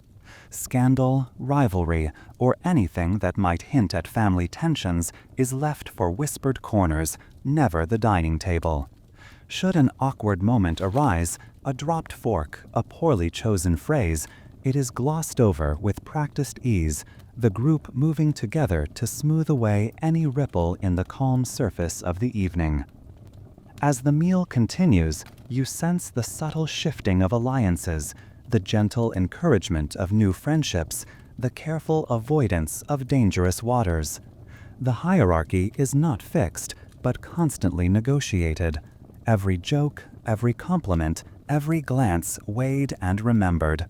For a young woman, these dinners are as much a test of perception as of manners, to know when to speak and when to fall silent, when to offer a smile and when to let your gaze drift quietly to the tablecloth. The final course is served with a flourish. Conversation now more relaxed, laughter rising in gentle waves. For a fleeting moment, you feel yourself part of something greater, a web of connections, a pageant of unspoken rules and possibilities. And yet, even as you rise with the women to retire to the drawing room, you know that everything that matters most tonight has been said without a word, written in the language of gesture, glance, and the silent choreography of status that shapes every Victorian evening. The clinking of glasses and the low murmur of masculine conversation fade as you and the other women drift from the dining room, leaving the men to their port and heavier talk. There's a peculiar hush in this migration, as if the house itself breathes a little lighter when the drawing room fills again with rustling silk and laughter pitched an octave higher. For the next hour or more, the world narrows to the delicate sphere of women's society, a space both gentle and sharply edged, where the rules are less about deference and more about subtle mastery. Here, you slip into a different role, one shaped less by open restraint and more by the arts of charm and observation. The drawing room, freshly arranged for the ladies' return, glows with lamplight and the soft perfume of violets. A tray of petits fours is passed around, delicate cakes balanced on lace-edged plates, each one a fleeting pleasure in a world where appetite is always kept in check. Conversation resumes, light but never trivial, as women share tidbits of news, compliments on dresses, and the latest literary discoveries. Yet beneath the surface, a second current runs, the gentle probing for advantage, the quiet contest of wits and whispers that decides more than any formal announcement. Tonight, someone suggests music, and a young lady rises, perhaps Charlotte Hartley, tonight's other guest of note. She sits at the piano, her posture impeccable, her hands gliding over the keys in a waltz by Chopin or a melody from Mendelssohn. The rest of the room listens, faces arranged in polite appreciation. There is applause at the end, modest, measured, never so much as to appear jealous, never so little as to wound pride. You are next, your performance an offering not just of skill, but of character. Your choice of piece is strategic, gentle, refined, designed to show your accomplishment while never outshining your hostess or your rivals.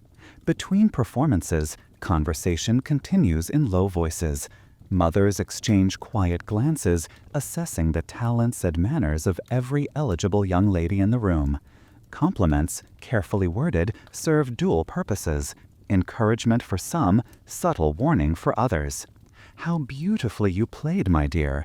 So much feeling, yet such control," says Mrs. Fairchild, her words floating between praise and gentle reminder. You thank her, the correct note of humility in your reply, even as your heart races with the hope that your effort was truly noticed. The competition is rarely overt, but it is everywhere, in the cut of a dress, the elegance of a curtsy, the lightness of a laugh. Potential matches are appraised, alliances quietly negotiated between mothers, and the future is mapped out in a code of glances and whispered aside. A misplaced remark, a hint of arrogance, or even too much skill at the piano can shift the tide. Tonight's triumph is tomorrow's cautionary tale. You are aware, always, that the eyes in this room do not just see, they judge, remember, and compare. Still, there is comfort and camaraderie here too. In the pauses between music and conversation, you share quiet words with Charlotte, discovering a shared fondness for a poet or a sly joke about the foibles of the men down the hall. A touch on the arm, a warm smile, the gentle exchange of confidences, all build a web of friendship that softens the sharper edges of competition. Yet even these bonds are tinged with awareness that fortunes may rise or fall with a single evening's impression. When the men at last return, their laughter louder, their manner just a bit freer, the world of the drawing room contracts again. But for that brief hour, the women have held their own domain, a place of skill and grace, of rivalry and alliance, of hopes quietly weighed against one another in the warm hush of lamplight and music. It is a backstage, a testing ground, and, for just a little while, a haven where your talents and your heart can shine, even if only in the most carefully measured ways. As the evening unfolds, a different kind of dance begins, one as old as courtship itself, yet made infinitely more intricate by the strictures of Victorian society. The room seems brighter now, voices mingling with the music in subtle, playful ways. In this atmosphere, every gesture, every glance is heightened, pregnant with meaning, yet shrouded in the most elaborate self-control. This is the realm where true intentions are spoken not with words, but with the artful choreography of the eyes and the tiniest hints of favor. You find yourself near Thomas Fairchild again, separated by a polite buffer of chairs and conversation, but keenly aware of his presence. He approaches in the only manner allowed, through the mediation of a hostess or a well-meaning elder, his request for a dance or a seat beside you couched in the softest formality. Even here, with the crowd as witness, the space between you is both a barrier and a bridge, a public stage for the most private of games. Conversation is cautious, but colored with suggestion. The topics themselves are neutral: books, music, perhaps a memory of a garden seen in passing.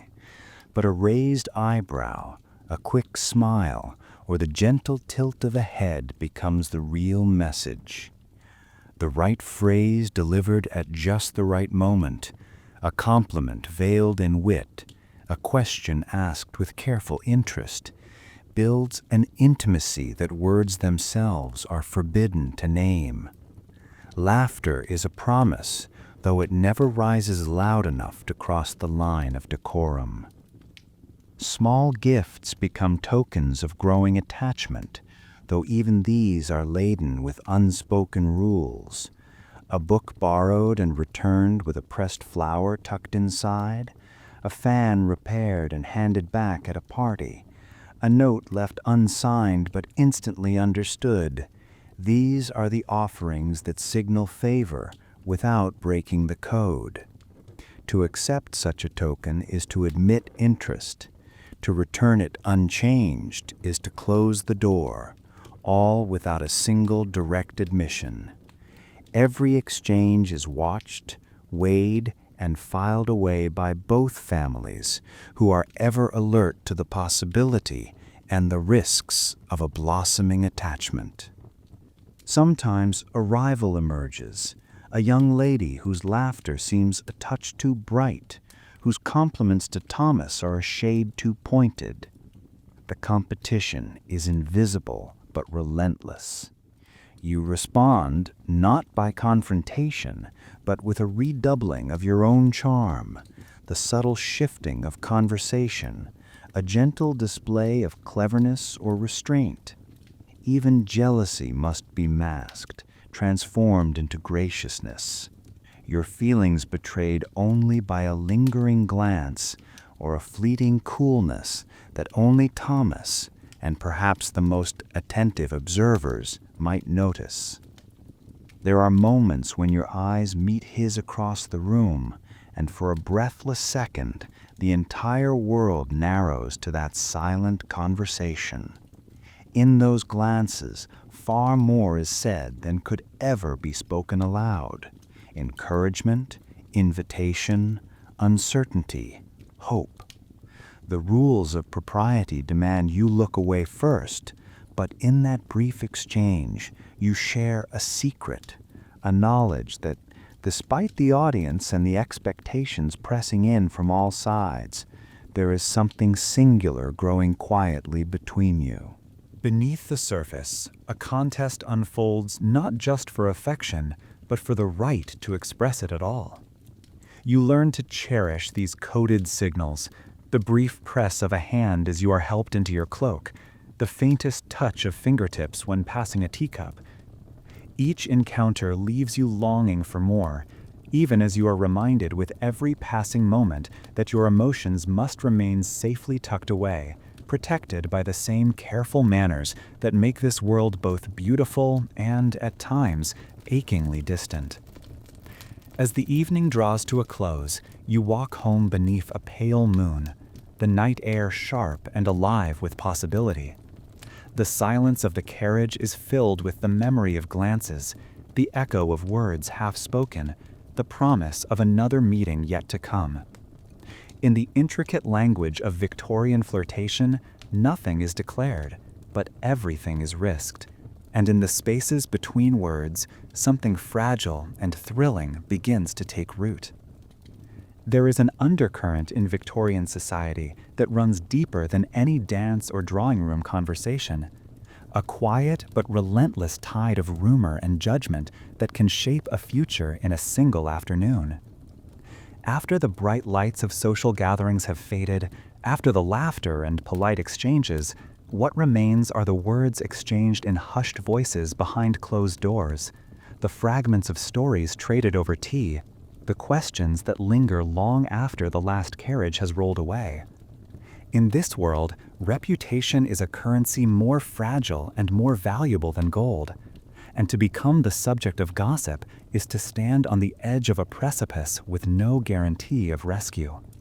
You first encounter the sharp edge of this reality through whispered tales of other young women, some cautionary, some whispered with envy, but all designed to remind you just how narrow the safe path truly is. There is the story of Miss Ellery, whose lively manner and unguarded laughter at a garden party sparked weeks of speculation. She was seen talking too long with a gentleman not yet properly introduced, and suddenly her name became a question mark, her invitations fewer, her circle shrinking by the day. Her only real mistake was to be too visible, too memorable, too willing to let her feelings surface above the tide of expected restraint. You hear, too, of Mrs. Wallace, whose penchant for bold colors and open opinions made her a fixture of conversation for all the wrong reasons. Her every move was scrutinized, her wardrobe dissected, her friendships mapped and measured. In time, the stories about her multiplied, each one feeding on the last, until her name was spoken more often as a warning than a compliment. The lesson is clear. Even the suggestion of impropriety can begin a quiet unraveling that is almost impossible to mend. The mechanism of gossip is both simple and devastating. It begins with a single observation, an overheard remark, a glance interpreted through the lens of suspicion, a presence noted at the wrong moment, in the wrong place. This detail is relayed from one person to another, each retelling stretching the truth, adding color, sharpening the edges. By the time it returns to its subject, the original event has become unrecognizable, yet its effects are brutally real. Invitations vanish, conversations falter, the friendly nods and warm greetings become cool or vanish altogether. For women, the burden is doubly heavy. A man's indiscretion might become the stuff of knowing laughter or gentle ribbing, a badge of charm even. But a woman's smallest misstep is a stain that lingers, the double standard, an unspoken law enforced by both men and women alike. Where a gentleman might be forgiven for flirtation or an indiscreet word, a lady is expected to be a fortress of composure. The latitude allowed to men, late nights, boisterous stories, even the occasional whispered scandal, never extends to those on the other side of the drawing room. Reputation for a woman is not just a personal matter, it is a reflection on her family, her future, her place in the social order. To be the subject of gossip is to lose control of your own story. You learn to move with heightened caution, to weigh every gesture, to consider the angle of every smile, the length of every conversation. Even friendships can become perilous. Too much intimacy with another woman whose own reputation is clouded, and your own standing may suffer by association. And so you listen, you learn, you tread carefully. You watch as the names of other young women rise and fall in the social tide, wondering if your own will ever be uttered with that same speculative tone. You come to understand that in this world, virtue is as much about what is hidden as what is displayed, about knowing how to avoid notice as much as how to attract it. The greatest achievement, perhaps, is not to shine the brightest, but to move gracefully through the dangerous shadows where a reputation can be made or lost by nothing more than the idle curiosity of those who always seem to be watching. Within the world of Victorian women, friendship is a delicate and sometimes dangerous art, a shifting landscape shaped by both genuine affection and the unspoken undercurrent of rivalry. Your closest companions are often your cousins, girls you have known since childhood, or the daughters of family friends whose lives run parallel to your own. Together, you share the rituals of daily life, lessons in music and language, embroidery circles by the window, walks through city parks where every step is measured but every word may wander into private territory. There is a special comfort in these friendships, a sense of being understood without the need for constant explanation. With your cousin Marianne, for instance, laughter comes easily, and memories of childhood adventures linger in every shared glance. You confide your worries to her, your hopes for the future, the small irritations that you would never admit aloud to your mother.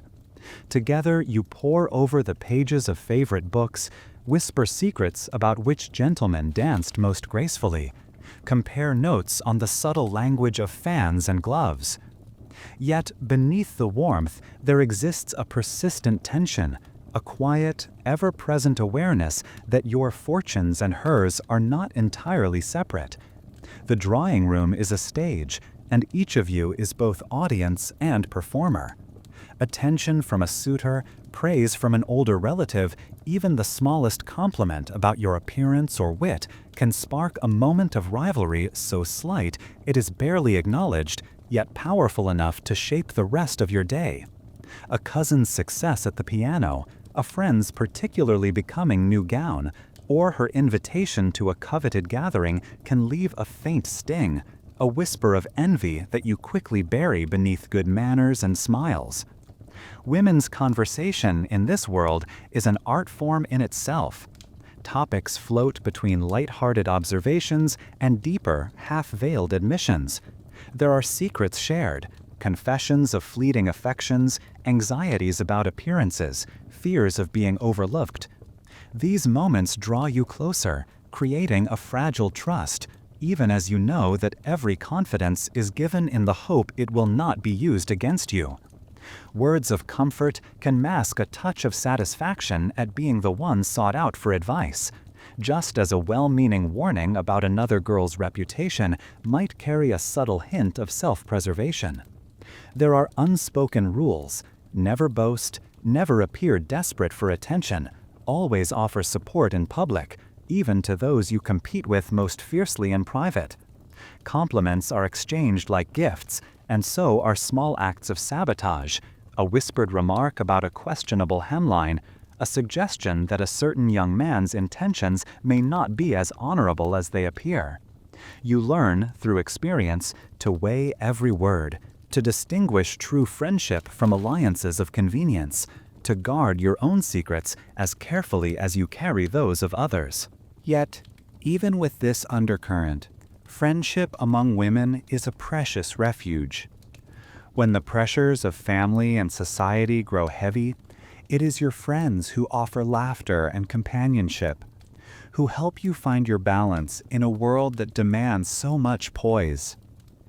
You share the triumphs, an invitation received, a particularly successful performance at the piano, and you comfort each other through the disappointments that inevitably come. In the quiet of a late evening, with candles burning low and the city's clamor fading, you and Marianne talk freely, your guard dropping for just a little while. For all the competition, there is genuine care. For all the rivalry, a wish that happiness will find you both, even if it cannot come at exactly the same moment or in exactly the same way. The bonds between women are as intricate and enduring as the lace you stitch together on winter afternoons. Threads of loyalty and affection, of rivalry and ambition, woven together until neither can exist without the other. In the end, these friendships become the silent strength beneath every public smile, every graceful step, every careful word you speak as you move through the uncertain days of Victorian life. Beyond the confines of parlors and ballrooms, another set of rituals quietly shapes the life of a Victorian lady, a world of charitable work and social responsibility, where acts of kindness and public service serve not only to help others, but to reinforce one's own sense of place and purpose. In a society built on visible virtue, participation in good works becomes as much a measure of character as skill at the piano or the cut of a dress. You discover early that charity is woven into daily life, its duties handed down as surely as the family silver. Your mother guides you through these responsibilities with the same care she once taught you needlework. Twice a week, you visit the parish's soup kitchen, your skirts brushing against cold stone floors as you ladle out bowls for mothers and children who, without the church's help, might go hungry. The air is thick with the sense of stew and fresh bread, and the faces you see are both grateful and shy, their thank yous whispered, their pride carefully guarded. You learn to offer comfort with your voice and your presence, never pity. Respecting the dignity of those you help is as important as the help itself. There are meetings of charitable societies where the city's leading women gather to organize fundraising teas and prepare boxes of clothing for the poor. In these circles, you witness another facet of your world: women wielding gentle authority, marshaling resources, and setting agendas with quiet determination. The talk is earnest, focused not just on what must be given, but how best to do so with discretion and grace. There is pride in the planning, a sense of power in knowing that your efforts will touch lives, even if those lives are very different from your own. Needlework, so often a private accomplishment, takes on a communal spirit here. quilt squares sewn for hospital wards, bandages rolled for distant conflicts, garments fashioned for orphans and widows. In these moments, your skill becomes a gift, your patience a lifeline. You trade stories and advice with other ladies as you work, finding camaraderie in the shared goal of doing good. The laughter is quieter, but no less warm, and the pride in your work shines not on a ballroom stage, but in the gentle gratitude of a mother whose child now wears a coat you helped to stitch. Participation in these good works is both expected and rewarded. A young lady who devotes herself to charity is praised not only for her generosity, but for her refinement and sense of duty. It is through these acts that you become visible in the wider world, your name noted in the church bulletin, or spoken with approval at the vicar's tea. The lessons are clear. To be idle is unthinkable, to be indifferent a failing. Even those whose resources are more modest find ways to contribute, organizing collections, reading to the infirm, visiting the lonely and housebound. Yet beneath the discipline of duty, you find something else, an unexpected sense of agency. In these small acts, you glimpse a world where your efforts matter, where you are more than an ornament or a guest. You come to know the city's hidden corners, its needs and hardships, and feel, if only for a moment, a deeper connection to the life that pulses beyond the drawing room walls. These experiences shape you, fostering compassion, patience, and a kind of humility that cannot be taught in a dance or a dinner conversation. As you walk home in the late afternoon, your skirts trailing along cobblestones worn smooth by countless feet, you sense that your acts of charity are more than ritual. They are a quiet rebellion against the narrow confines of your world, a way of asserting your own worth, and, for just a little while, a purpose greater than yourself. In the delicate choreography of courtship, every step toward closeness with your intended is mapped and supervised, watched over by both tradition and the ever-present eyes of family.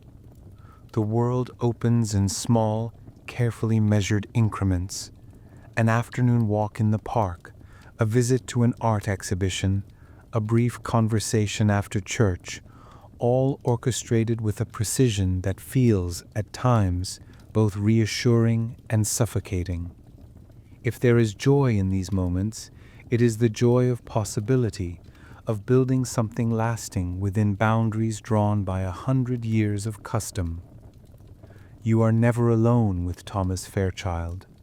Your mother, or perhaps his, accompanies you at every turn, her presence a gentle but unyielding reminder of what is expected. During walks along the tree-lined paths of Hyde Park, conversation is light, drifting between the beauty of the season and the latest news from mutual acquaintances. When Thomas inquires about your favorite painter or asks your thoughts on a novel, you answer with care, feeling the weight of each word. Your mother's subtle smile or a warning glance is always there to guide you, shaping the exchange so it never strays into territory deemed too personal. At the exhibition halls, you move together through galleries bright with sunlight and the soft gleam of oil paint, pausing before landscapes or portraits to share observations that are, for now, always safe. Thomas listens intently, occasionally offering a gentle comment or asking a question meant only for you, though always within the hearing of your chaperone. The entire experience is a study in restraint, a conversation painted in layers, where true feelings are suggested but never declared outright. Back at home, the evening brings another kind of ritual. Seated together in the parlor, your family gathered, Thomas is invited to take part in the conversation. The topics are carefully chosen, discussions of travel, music, literature, and the merits of various social causes. Your father observes quietly, your mother gently encouraging, but always alert for the smallest breach in decorum.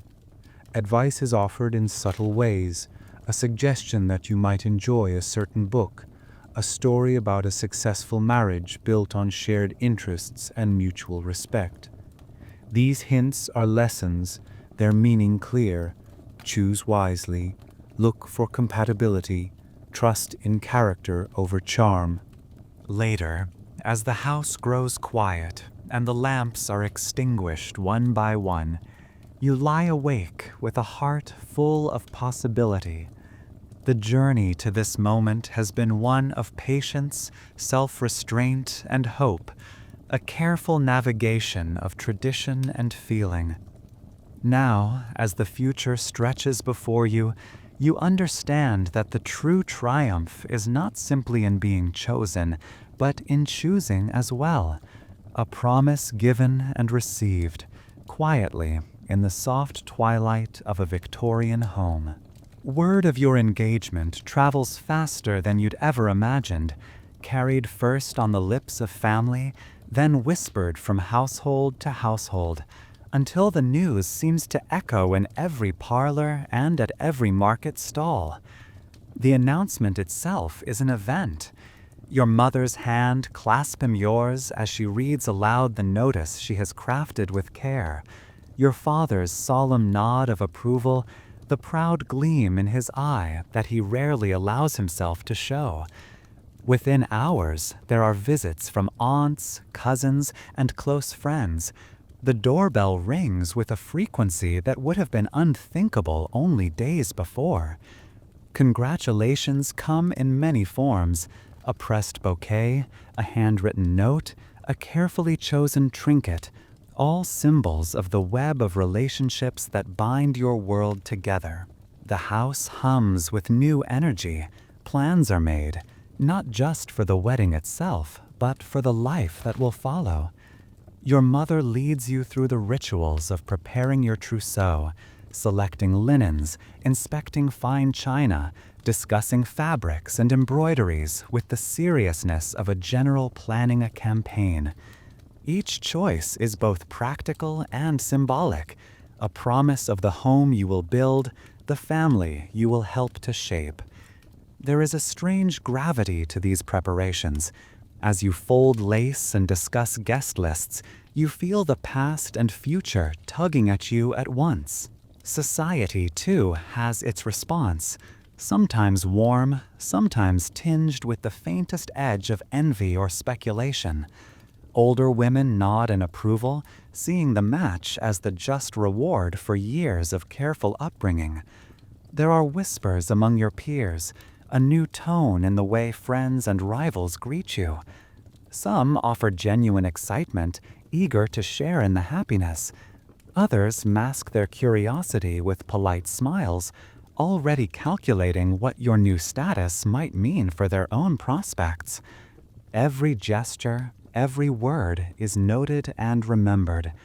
In this moment, you are at the very center of the social tapestry, a figure both celebrated and scrutinized. In these settings, affection grows in the smallest of gestures, a sidelong glance, a shared smile over a private joke, the brief touch of hands as he helps you step into a carriage. The longing for something deeper is always just beneath the surface, a current running through every exchange. There is excitement in the way his eyes linger a moment longer than necessary, in the way you notice his presence even from across a crowded room. Yet the limits remain ever present. Each step forward must be balanced by patience, by the understanding that your future together depends as much on public approval as private desire. Families exchange opinions, mothers share quiet words after dinner, fathers weigh prospects in silence. The entire process is both deeply personal and entirely communal, your happiness, in many ways, belonging to all those who have a stake in the outcome. You lie awake some nights replaying these moments, both grateful for the careful nurturing of something so new and quietly yearning for the freedom to speak plainly. You begin to sense that, within the boundaries of Victorian courtship, The real intimacy is built not through bold declarations, but through the steady accumulation of trust, an unspoken promise that, when the time is finally right, you will both step forward into a future crafted as much by the hopes of your families as by your own hearts. The days leading to the anticipated visit pass in a hush of mounting expectation, the whole house seeming to hold its breath. Even the routine feels more ceremonial, your morning tea poured with greater care, your dresses chosen for subtle elegance, your every gesture weighed for its grace and composure. Beneath the practiced calm lies a current of nerves that is both thrilling and quietly overwhelming, an understanding that the events about to unfold will shape the rest of your life. Your mother is softer than usual, pausing at your door with gentle words, smoothing an invisible wrinkle from your gown, her smile full of reassurance and quiet pride. The household staff move with an extra attentiveness, as if aware that today is different. Your father spends the morning in his study, his footsteps heavier, the lines at his brow deeper. He too knows the significance of this day, and the silent language between parents and daughter is filled with encouragement, advice, and more than a little hope. The appointed hour arrives at last. Thomas Fairchild enters the house, solemn and purposeful, accompanied by his father. The drawing room is set for the occasion, flowers arranged just so, the afternoon sunlight casting patterns on the polished floor. There is formality in every step, greetings exchanged, tea poured, polite conversation covering the nerves beneath. Your mother and Thomas's father exchange measured pleasantries, their voices calm, but their eyes full of meaning. Then comes the moment of private conversation, when Thomas is invited to speak with your father in his study. You wait with your mother in the drawing room, hands folded tightly, heart fluttering with anticipation and fear. The murmur of voices behind the closed door is almost impossible to interpret. You imagine every possibility, each word that might be said, each promise and hope weighed with the gravity of families and futures entwined. The meeting is longer than you expect. When the door finally opens, your father's expression is grave but not unkind, and Thomas's face is pale with emotion but lit with determination. He is shown back into the drawing room, where you now find yourself alone with him for the first time, the door quietly closed behind you. It is a strange and gentle privacy, more real, more intimate than any of your carefully chaperoned encounters. Thomas stands before you, not as a partner in a public ritual, but as a man bearing his heart with a humility and honesty that surprises you both. His words are chosen with care, every syllable carrying the weight of his intentions, respect, admiration, hope for a future built together. He speaks of his feelings, of his desire to share your life, to build a home founded on trust and kindness. The world shrinks to the space between you, and in that moment, all the lessons and rules fall away, replaced by a deep certainty that you are seen and chosen. You answer in kind, shy at first, but then with growing confidence, your voice steadied by the truth of what you feel. This is not the language of grand passion, but of partnership and mutual regard. There is no need for grand gestures or extravagant promises. In the quiet, earnest exchange, you sense the beginnings of something lasting and true. When your families return to the room, there is an unspoken change, a lightness in the air. The formal announcement is made with all the dignity the occasion deserves, but the real celebration is in the shared glances, the smiles, the hands squeezed a little tighter. The evening unfolds with gentle congratulations, laughter, and the first hints of the new world that waits just ahead. Later, as the house grows quiet and the lamps are extinguished one by one, You lie awake with a heart full of possibility. The journey to this moment has been one of patience, self-restraint, and hope, a careful navigation of tradition and feeling. Now, as the future stretches before you, you understand that the true triumph is not simply in being chosen, but in choosing as well, a promise given and received, quietly in the soft twilight of a Victorian home. Word of your engagement travels faster than you'd ever imagined, carried first on the lips of family, then whispered from household to household, until the news seems to echo in every parlor and at every market stall. The announcement itself is an event. Your mother's hand clasps in yours as she reads aloud the notice she has crafted with care. Your father's solemn nod of approval, the proud gleam in his eye that he rarely allows himself to show. Within hours, there are visits from aunts, cousins, and close friends. The doorbell rings with a frequency that would have been unthinkable only days before. Congratulations come in many forms: a pressed bouquet, a handwritten note, a carefully chosen trinket, all symbols of the web of relationships that bind your world together. The house hums with new energy. Plans are made, not just for the wedding itself, but for the life that will follow. Your mother leads you through the rituals of preparing your trousseau, selecting linens, inspecting fine china, discussing fabrics and embroideries with the seriousness of a general planning a campaign. Each choice is both practical and symbolic, a promise of the home you will build, the family you will help to shape. There is a strange gravity to these preparations. As you fold lace and discuss guest lists, you feel the past and future tugging at you at once. Society, too, has its response, sometimes warm, sometimes tinged with the faintest edge of envy or speculation. Older women nod in approval, seeing the match as the just reward for years of careful upbringing. There are whispers among your peers, a new tone in the way friends and rivals greet you. Some offer genuine excitement, eager to share in the happiness.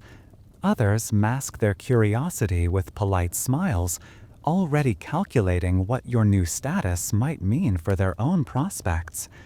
Every gesture, every word is noted and remembered. In this moment, you are at the very center of the social tapestry, a figure both celebrated and scrutinized. Amid the celebration, quiet doubts and dreams find space to grow. Late at night, you sit by your window, watching the city's lamps flicker and fade, your thoughts swirling in the hush. You wonder how you will change in the new role you're about to accept, what kind of wife you will become, how you will build a life with Thomas in a world so full of expectation. The promise of happiness is real, yet tinged with uncertainty. You remember the countless lessons in restraint and duty, the ways you have learned to shape your feelings and present only the best, safest part of yourself. Will there be space in this new chapter for your secret hopes, your own quiet joys and disappointments? Can love, within the structure of so many rules, truly thrive? As the days pass and the wedding approaches, you find yourself reflecting on the journey that has brought you here. You see your younger self, once so uncertain, now standing at the edge of a future both carefully prepared and utterly unknown. There is a strength in the rituals that have guided you, a comfort in the bonds of family and friendship, and a quiet pride in all that you have become. Yet there is also a longing for tenderness that requires no mask, for the freedom to make mistakes, for a happiness that is chosen and created, not merely inherited. In the end, as you lie awake on the eve of your new life, you understand that real contentment in this world is not found by escaping its rules, but by finding a place for yourself within them. a way to weave your dreams and doubts, your loves and fears, into the very fabric of each carefully measured day. The path ahead is filled with promise and uncertainty, but it is yours to walk, step by deliberate step, toward a happiness as unique and real as your own beating heart.